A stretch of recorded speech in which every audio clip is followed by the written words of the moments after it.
because it could hover without making any noise.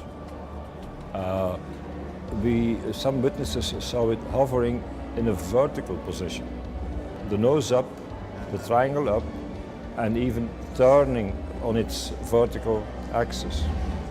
But I said immediately, it is of our business because there is a violation of our airspace, and that becomes a security issue.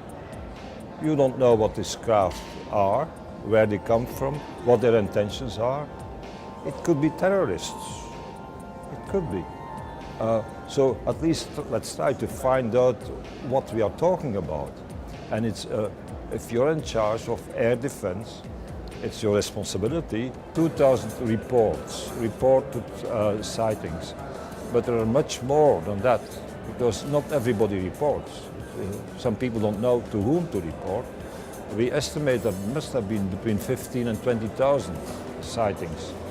And that's a lot, of course, and that's not only a lot, but that also adds up to the credibility of this UAP wave. And for me, that is the most important. There are technical aspects, such as this photograph, such as the interception of the F-16, but I'm relying and basing myself mainly on the credibility of several witnesses, which in the meantime, I knew myself, and I contacted myself, spoke to them many times, and I have no doubt that they are telling me the truth. We have hundreds of reports of credible witnesses, and they stand by their observation. They come back on it, and when you talk to them, they will hold on to the observation. And they're still impressed today with what they have seen. I would have my doubts if there would only be a few, but there are hundreds of them. And if you go in the area where the observations were made, you will discover more people.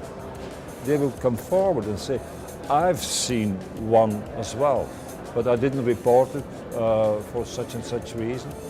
So they come spontaneously forward and saying that indeed that thing was there.